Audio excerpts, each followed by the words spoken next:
up. Cool, man. All right, well, you can start over. How you doing, Alex? Good. How are you, Teddy? Pretty good, pretty good.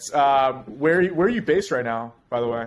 I'm in Phoenix area. Okay, So, okay. like, kind of nice. Yeah. And why you out there?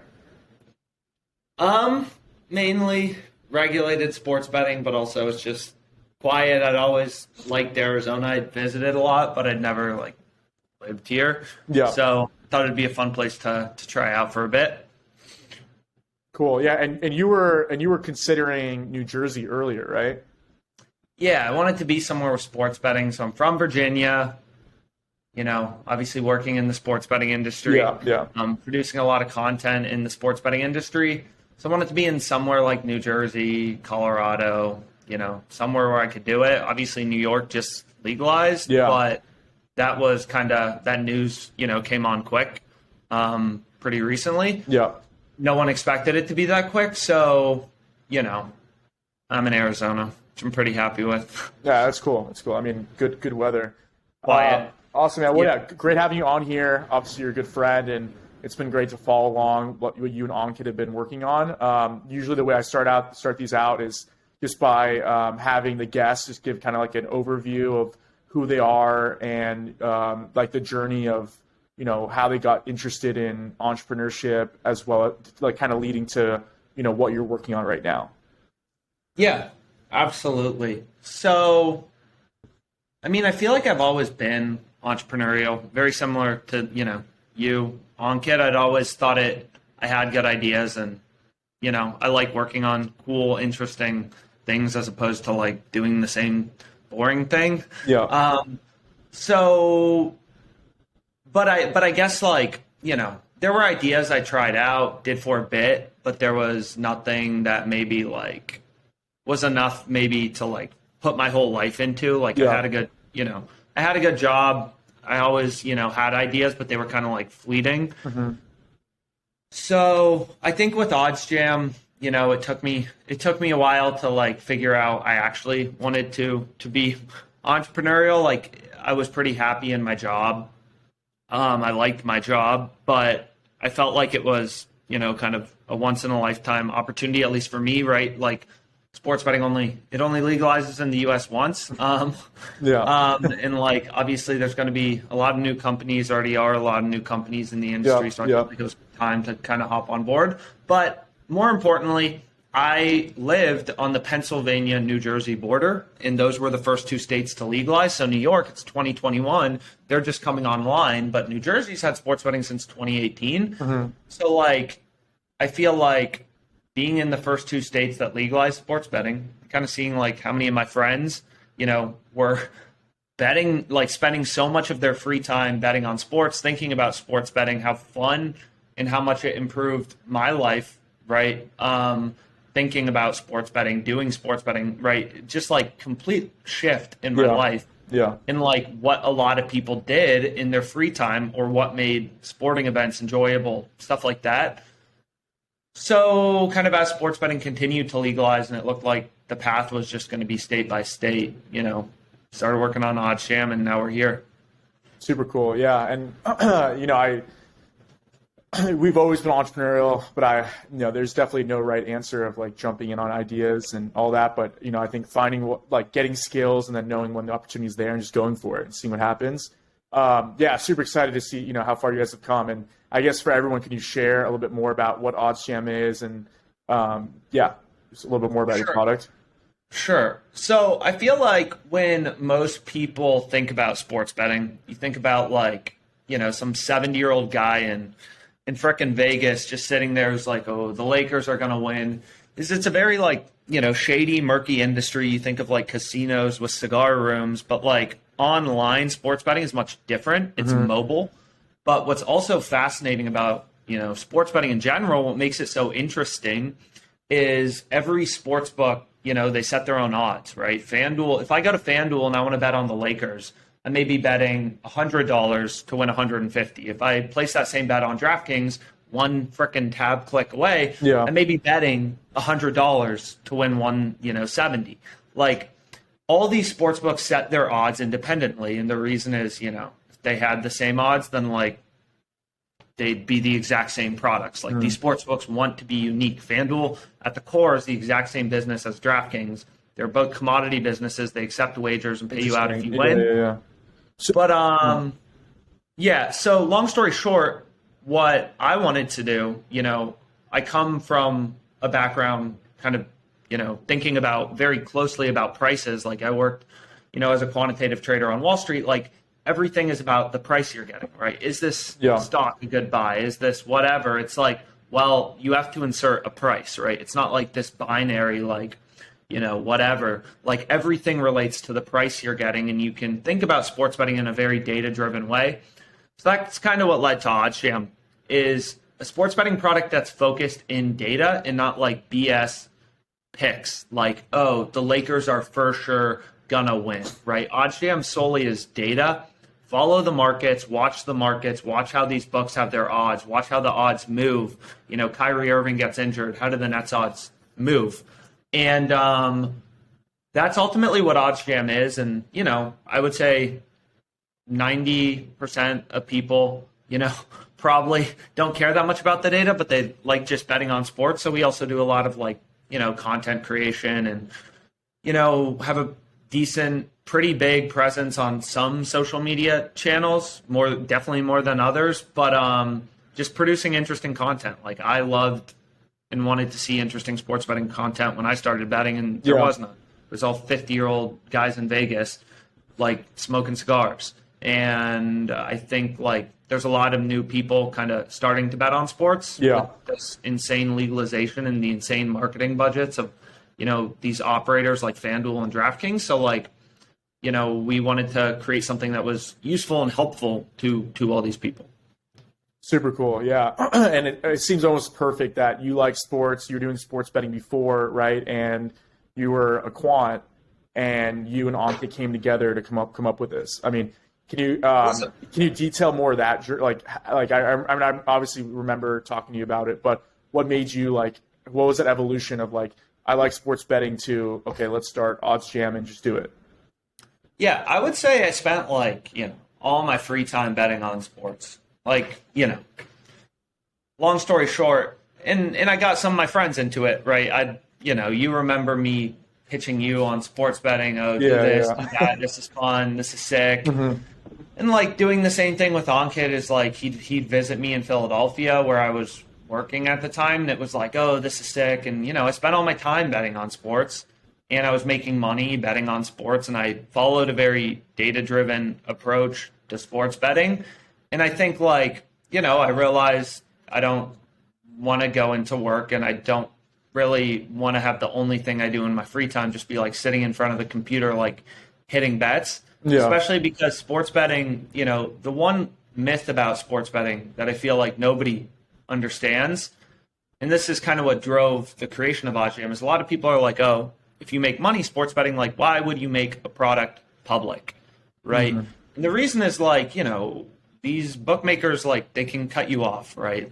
It's well known, think about card counters in Vegas, they get kicked out. The good sports bettors, the sharps as they're called, they got kicked out of physical casinos. It's the exact same way on U.S. sports books. Once you start making money, the sports books just reduce your maximum bet size. Yeah. So this isn't something scalable.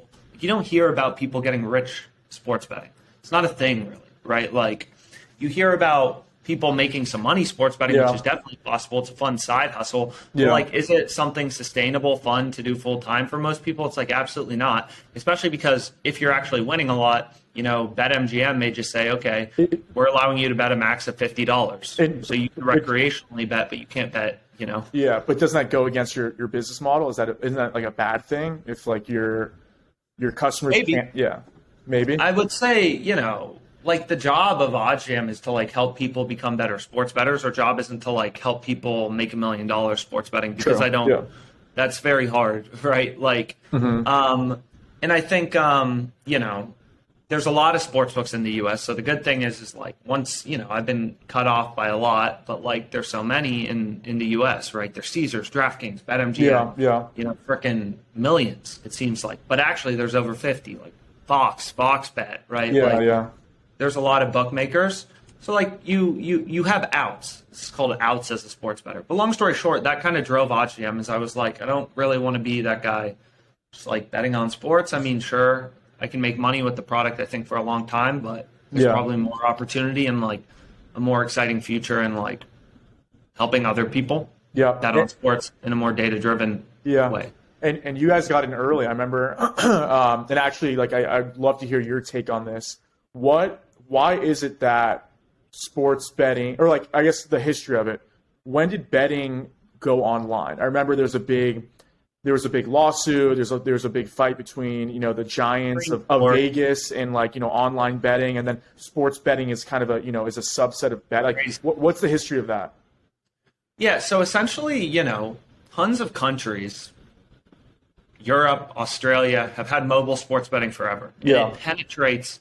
I mean, mainly male markets, but I mean, I think in Australia it's like freaking 35% of men have like a sports book installed on their phone because it's big business, right? Yeah. Like, for the most part. And I guess in the US, like obviously there are flaws of sports betting. It's gambling, it's an addiction. Mm-hmm. You can lose a lot of money. Yeah. Sports betting, right? It's like, so, it's a very I'm not sure the word, but like highly regulated industry, and also something you have to be very, like it obviously makes sense, why, maybe at first sports betting wasn't in the US is like, it's scary. But the thing is, it's like everyone was just betting illegally offshore, right? All these companies were owned in like the Virgin Islands and they made a ton of money.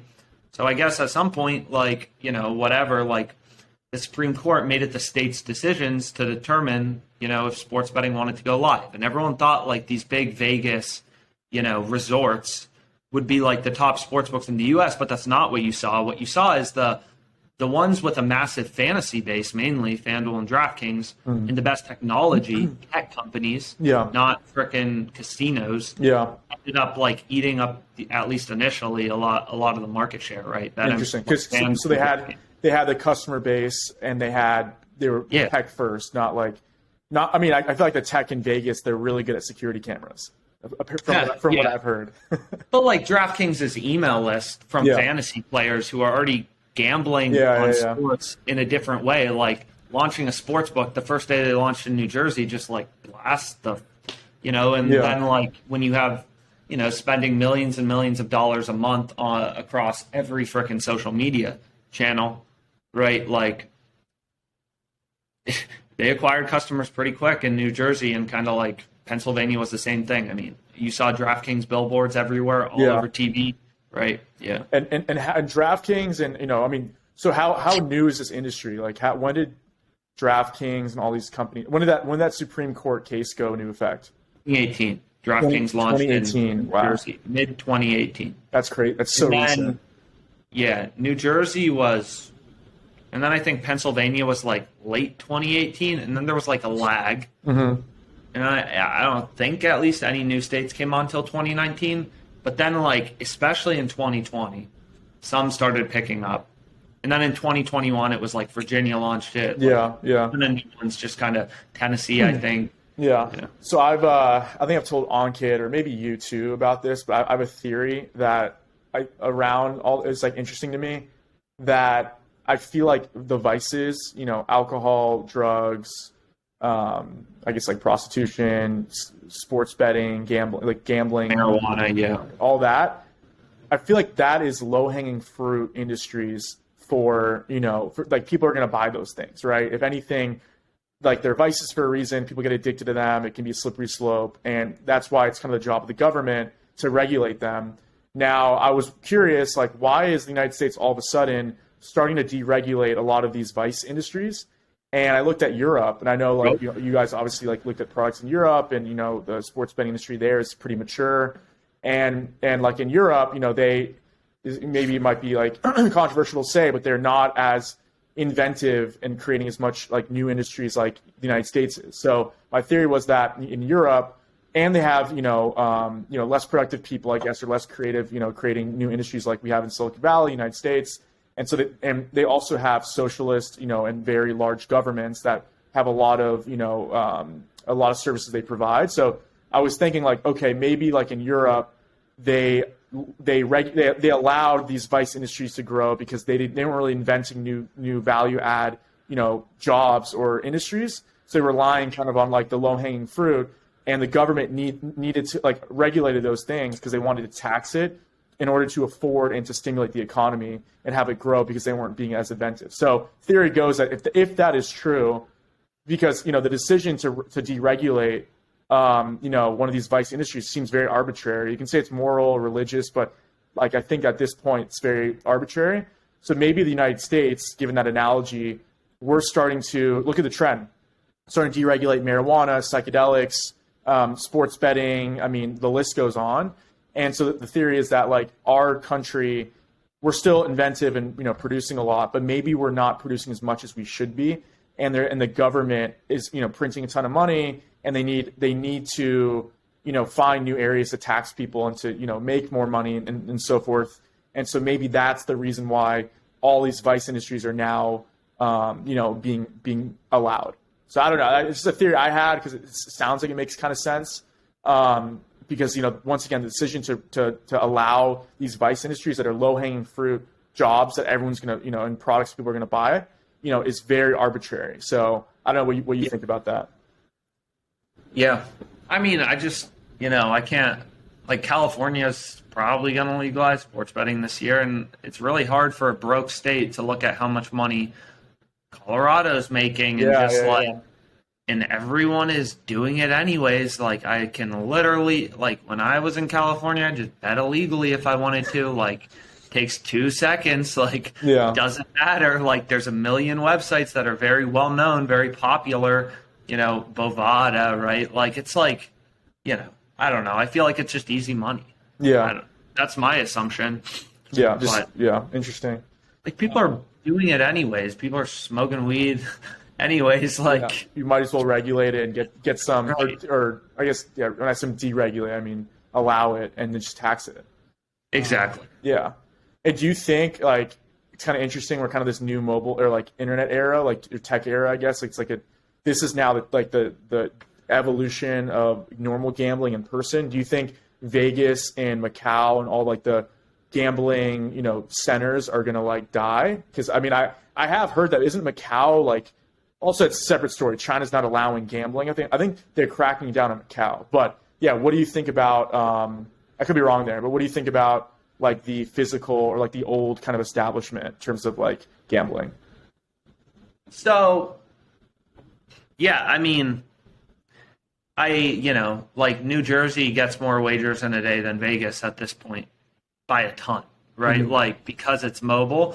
I think definitely, but at the same time, like, Vegas is kind of like a brand as well, right? Like, it's an experience. Yeah, it's an experience. Like Vegas. Mm-hmm. I like going to Vegas. I think it's cool to like place a bet, in person, whatever. Not really, but I mean, still, it's like it's like an atmosphere. These massive, beautiful casinos / resorts, like Wynn Resort, like, so I don't know, but definitely like that is old school in terms of gambling and old school in terms of like, sports betting, but I don't know if it'll affect them much. Yeah, fair. And what do you think about the future of sports betting? Like how, and we're pretty early. Like, what do you think is going to happen next? Like, we're pretty early, but not that early. Okay. So like, like California hasn't, Texas hasn't. There are some big states, but I mean, Virginia, Pennsylvania, New Jersey, these aren't like small, populations. Mm-hmm. So, but I do feel like, there's just so much money in the industry, and there's a lot of big states. Like, a big state just came online with big billboards all over Manhattan. Like, there's a lot of eyes on it. And I think my opinion, I mean, obviously I hope it just continues, states continue to fall like dominoes and a new wave of sports bettors is brought in. I don't even necessarily think it's like the like legalization. It's what comes with the legalization, which is absolutely gigantic marketing budgets that are pushing people, which could never happen before. You can never run a Facebook sports betting ad before. Yeah. It's not possible. Also, speaking of which, Facebook is going to now allow crypto ads, which is huge. Yeah. So like, it's kind of one of those things where it's just like you have this massive, like people like me, people like you are just getting hammered with ads to sign up for sportsbooks, which maybe didn't happen before. Yeah. It's like, that's really the difference, right? Is Bovada doesn't advertise in the US. They can't. I'm pretty sure it's illegal. I'm not positive about that. But like, you don't see Bovada ads in like California except for on sketchy streaming websites. Yeah. Right. Yeah. Like, but now you have DraftKings coming in with hundreds of millions of dollars to deploy in like a state and just like try to convince every young male to gamble. So you have this like whole new audience kind of entering. Yeah. And a lot of people are, right? Like I would say most of OddsJam's customers, users, people hitting our site on a daily basis had not gambled before legalization. That's crazy. And speaking of that, how, whatever you're comfortable sharing, how fast have you guys grown? How like, we're growing like 30% a month. So we're growing very quickly, but we're also trying to pivot a bit, right? To, I would say right now our product is very data driven, very sharp. Yeah. What we're really focused on next is just kind of our content strategy and producing like content that appeals to a wide variety of people and monetizing through content with like sportsbook advertising and stuff like that. That's kind of the next chapter for us at OddsJam, because our product currently is $199 per month, and there's people who pay that. But also, I would say, if you think about your most expensive expense, if I think about mine, it doesn't come close to that, price point per month. So like, our product's expensive, and we really want to, we don't want to help only the top 5% of sports bettors. We want to appeal to everyone. I think that's super cool. And Anka and I have spoken. I mean, you guys are completely bootstrapped as well. That's another topic I want to talk about.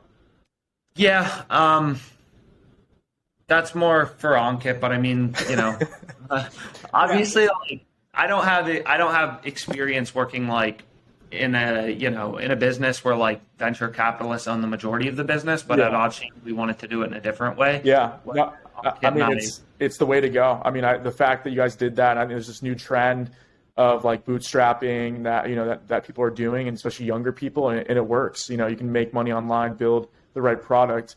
But no, Anka and I were chatting about this, the fact that in this new era, you guys didn't raise money, you built this up scalably, all that. And now you're at a point where you guys have a revenue, a profitable business that's growing, right? Now you can do the fun stuff of adding the social layer. And like you guys said, moving away from your premium product to kind of opening up to the masses or people who don't want to pay as much. And you can get into content, social community information. So I think that's a really interesting model, because it's funny, zooming out, the last 10 years of consumer products have been, go for content and engagement first, free, 100%, and then monetize. Whereas now you can go monetize first, build it up, have a sustainable business, and then you can start playing around with the fun shit, social features and all that. You don't have to it's a really cool that you guys have, shown that this approach works. And I would say our biggest social channel that people want to learn about OddsJam is YouTube. YouTube has been insane for us. Our product's very visual. Yeah.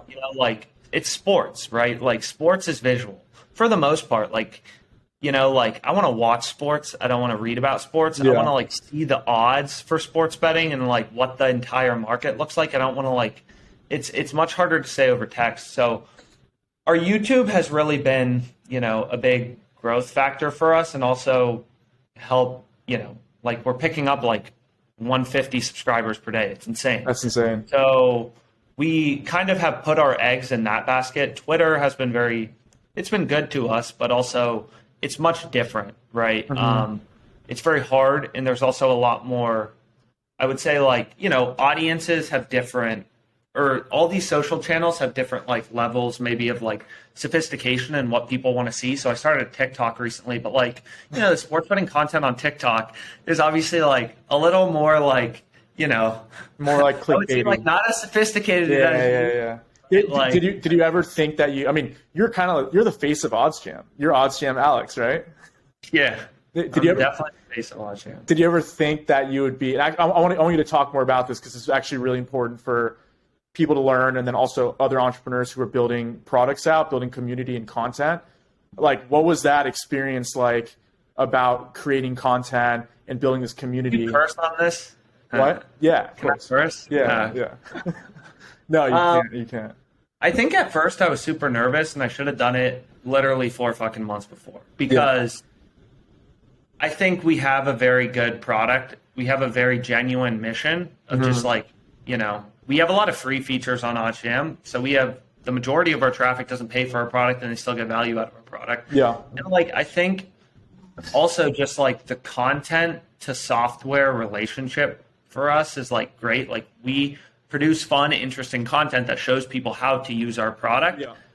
And then like, people will tail our bets or hit our bets. And like, then there's like this like group sweat where like people have the same bet, and it's like fun. And also it shows people the value of the product. But I would say at first I was terrified.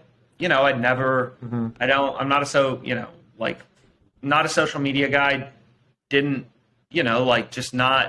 never been on YouTube, never made a video, never done any of it. Right. And I was terrified. I thought a lot about like, oh, I'm going to look stupid. What are other people going to think about me? And like, the truth is like, I do get some negative things, but like overall, like I just kind of stopped giving a shit. Like negative people are just like not worth it. And then it was the same thing for TikTok. TikTok, I should have started 3 months before. Yeah. Oh, it's childish. I'm going to look stupid. And it's like, I don't give a fuck. Like, and it's gone well. Yeah. Right. And so I think that's really, and now I love YouTube. We've taught a lot of people. We've helped a lot of people. It's growing really quickly. We're appealing to a lot of people. And like, how many subscribers do you guys have?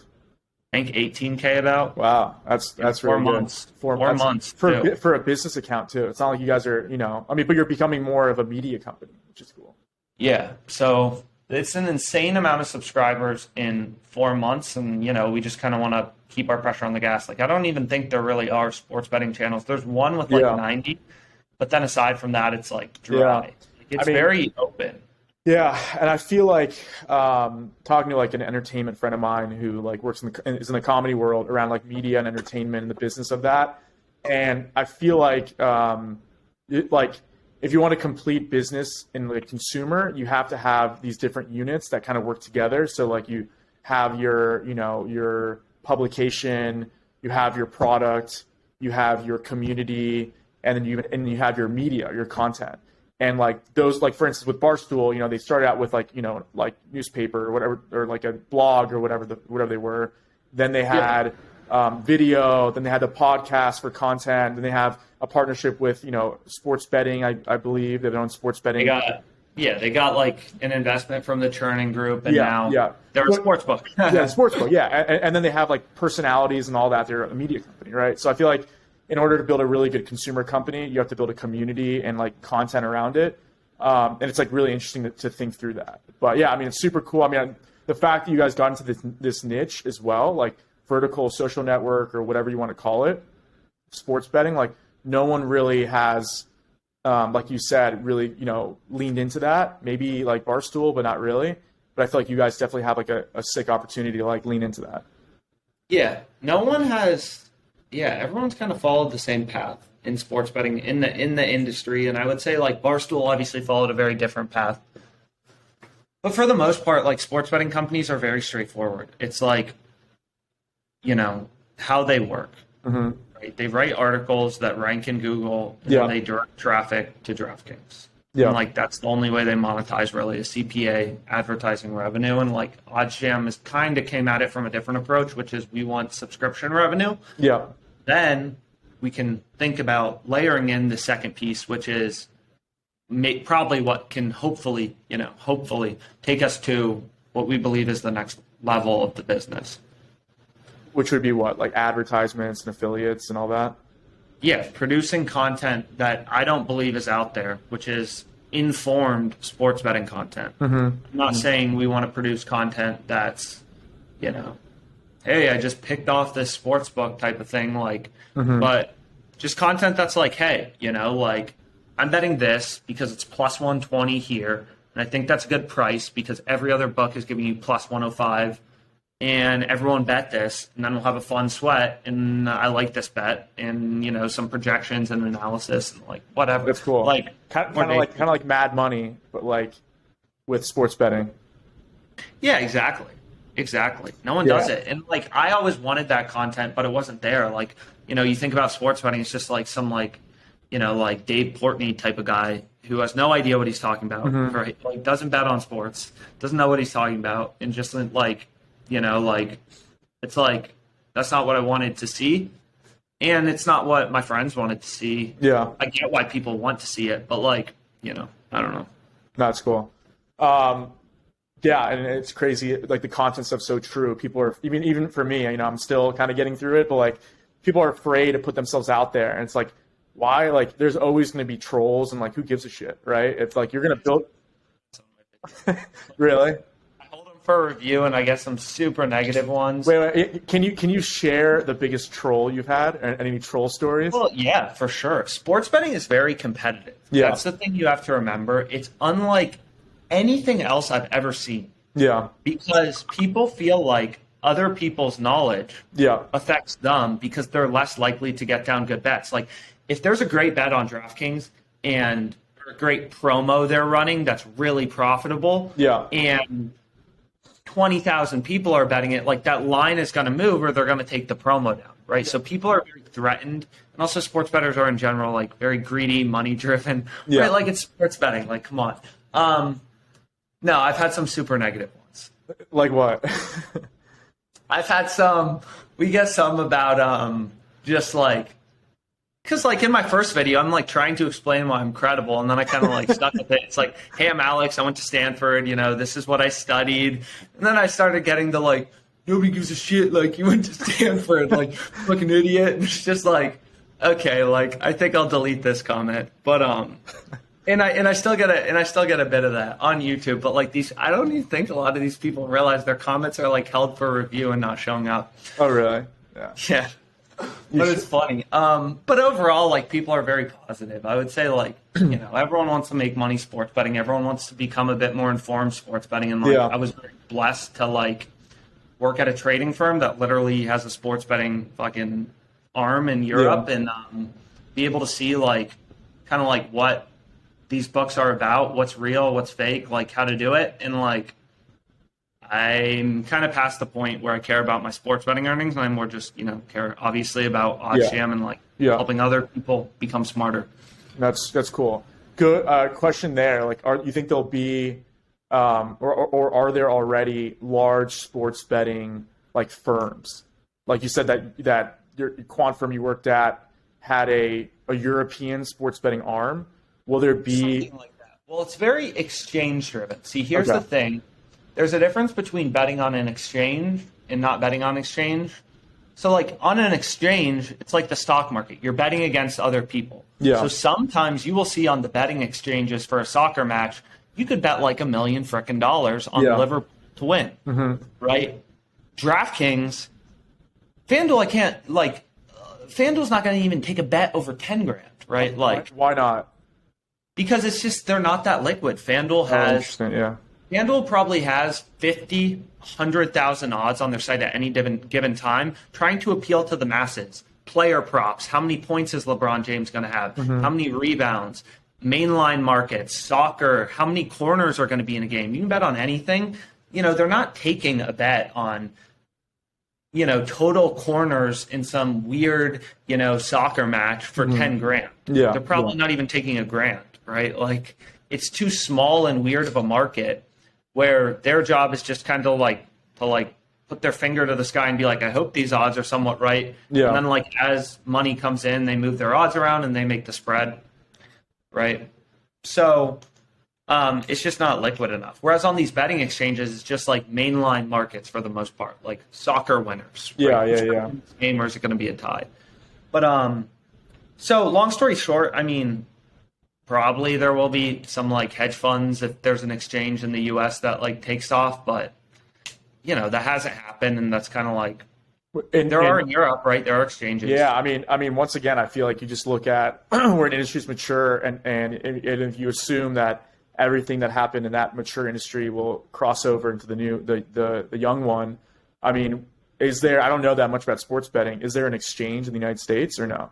There's one coming, but the thing is like even in Europe, it's like, like most people don't take sports betting that seriously, right? Like, yeah. When I think about myself, obviously I've thought about it, every day for the past like 4 years nonstop.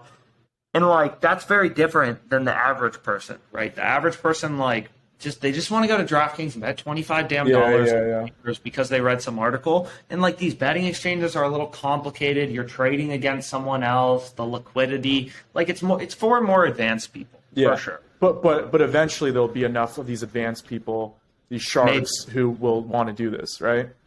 Yeah, probably. I mean, Betfair is the betting exchange in, like, I think the European. I'm not sure where else it is, but like it's pretty dang popular. But it's still nowhere near as popular as like the William Hills in Europe. The smaller ones, the, like standard sports books. Mm-hmm. Just like we accept your wager. You're not, you're betting against William Hill. You're not betting against some other person. Yeah. Interesting. That's cool. So I have a question for you. Why do you think most sports bettors are not good? Because they don't care about the odds that they get, right? Like everything is price driven. Mm-hmm. What I mean by that is like people will be like, do you want to bet on the Lakers tonight? And it's like, am I betting 100 to win 140, 100 to win 170, 100 to win 200, 100 to win 250? Like all that matters is the odds you're getting. Sports has variance. Each team has some probability of winning that game. You never know what's going to happen. Crazy upsets happen all the time, right? Like I made money on the Pacers yesterday. They were 10% to win the game, less than 10% against the Warriors, but I thought the odds justified the bet, right? But for like crazy things happen all the time. So it's not just like I bet the Pacers. It's I bet the Pacers at these odds, and this is why, because I think their win probability is XYZ, which implies the Pacers would have to be whatever. Like people don't think about the odds they're getting. Like I even see that on social media. It's like I'll give out a play. I'll be like, yo, go bet this at plus 120. And people will be like, yo, I don't have DraftKings, but I just hit the shit out of that at plus 100. It's like, you got such worse odds. Yeah. It's like I'm betting 100 to win 120 and you're betting 100 to win 100, right? Interesting. So it's all about the odds. And do you think it's also just like normal trade or betting, like just emotion? People are like, I like this team. For sure. I like this stock. Well, the thing is like, it doesn't really matter. Like these people who just throw together some parlay for the NFL every Sunday and they're betting $50 on it, it's like, whatever. Like they're not going to make money, but they're also betting $50. The problem is really with the people who like think they're taking it seriously, but then they like don't even track their profit and loss. So they don't realize they're like hemorrhaging cash to the sports books. Yeah. I guess we're kind of nearing the end. Love to hear like any crazy stories. I feel like one of the most fun parts about building a company or a product is getting into that industry and getting deeper, meeting people, the fun stories, learning about it a lot. Like it's kind of like you're almost entering a new world, right? And like there's all these like wacky characters in every one of these worlds and all that. Are there any good stories you have? Just any crazy things that have happened to you guys while building OddsJam? Oh, it has been. No, I mean, it's been fun. Like, I've traveled a lot. We've hired people. I've flown out to meet them. I went to the college football championship. I've gone to a ton of sports games with some of our employees. And just like, that has been very fun. It's been a whirlwind, been all over the country, checking out sports books, meeting cool people, really powerful people have, come on to OddsJam in the industry because so like it's been fun, but I think for the next few months it's just I'm gonna be buckled down in Arizona, not doing much. Nice. Hitting some bets, making some videos, working on OddsJam, you know. OddsJam, Alex. Yeah.